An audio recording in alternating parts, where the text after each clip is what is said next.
देखिए, ध्यान एक ऐसी विधि है जिससे केवल ना ही हम मन को शांत रखते हैं, बल्कि हम अपने आप को उस अवस्था तक ले जा सकते हैं जहां पर हमारे संकल्प, विकल्प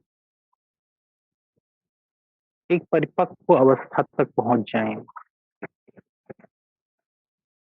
क्योंकि जैसा कि दुनिया में कहते हैं कि मेच्योरिटी लेवल, है ना, एक समझदारी की अवस्था प्राप्त करने के लिए भी एक अनुभव की आवश्यकता होती है।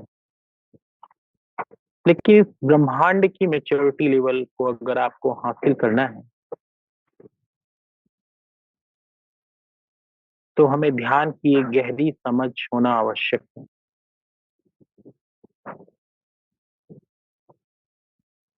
संसार में बहुत सारा ज्ञान है,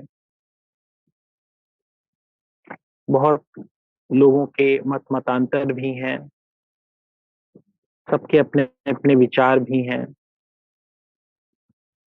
लेकिन इन सब के रहते हुए भी हम सबको अपने अंदर एक ऐसी शक्ति लानी होगी, एक ऐसी क्षमता लानी होगी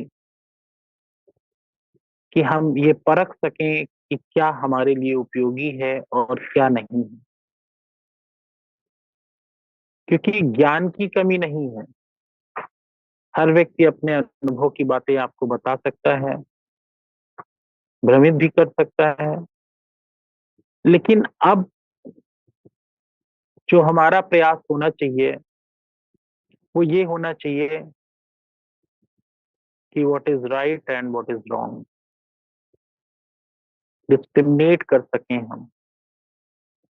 और वो होता है आपको अनुभव की शक्ति के द्वारा, है ना।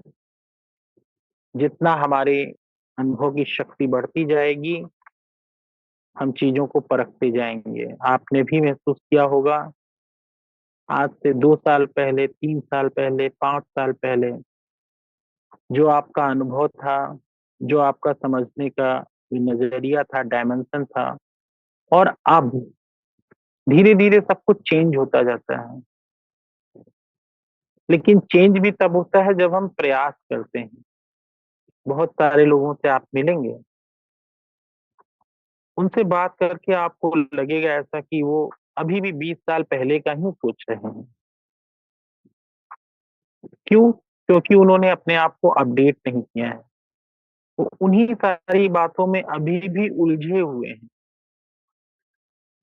एक होता है कि अपने अंदर वो यादें रखना, और एक होता है कि हम आगे ना बढ़ें, यानी कि उसको लेकर के वहीं घूमते रह जाएं।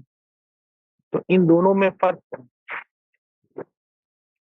तो अपने आप को day by day, every day एक कदम आगे, जैसा कि मैंने आपको बताया कि ध्यान के द्वारा एक कदम आप आगे बढ़ते जाइए।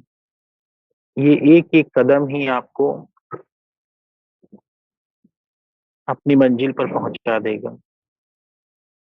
बहुत कंफ्यूज नहीं होना है, जैसा कि पहले भी हमने बताया आपको। बहुत ज्ञानी लोग हैं, बहुत ही तर्क वितर्क करने वाले लोग भी मिलेंगे, लेकिन आपको अपनी समझ डेवलप करनी होगी। ये बात पक्की है। बिकॉज क्या होता है कि लास्ट में आपको अपनी समझ का ही प्रयोग करना होता है। एक आपने कहानी सुनी होगी कि रास्ते में कुछ व्यक्ति जा रहे थे, उनको आंखें नहीं थी। एक हाथी दिखा, तो किसी ने उसकी पूंछ पकड़ी, किसी ने उसका पैर पकड़ा, किसी ने उसका सर पकड़ा, और सबने अलग अलग डिफाइन किया कि हाथी क्या था। किसी ने कहा नहीं, हाथी एक सूंड थी, लंबी होती है। किसी ने कहा हाथी का, जिसने पैर पकड़ा था उसने कहा नहीं, हाथी खंबे जैसा होता है। जिसने पूंछ पकड़ी उसने कहा हाथी रस्सी जैसा होता है। तो सबका अनुभव अलग था। लेकिन अगर आप सब कुछ सुनते हुए भी अगर आपके अंदर एक शक्ति आ गई है समझने की, तब आप महसूस कर सकते हैं कि इस ब्रह्मांड की वास्तविकता क्या है, सत्य क्या है। और उस सत्य को ही प्राप्त करने के लिए आपको पुरुषार्थ करना है, आपको ध्यान करना है, ध्यान की उस अवस्था तक पहुंचना है। अपने आप को अधिक उलझाए नहीं, जो मिला हुआ है, जो आपको प्राप्त है, उस पर ही विचार सागर मंथन करके अपने जीवन को और ही सुगम बनाने का प्रयास करें। ध्यान का मार्ग जैसे कि आपको प्राप्त हुआ है, औरों को भी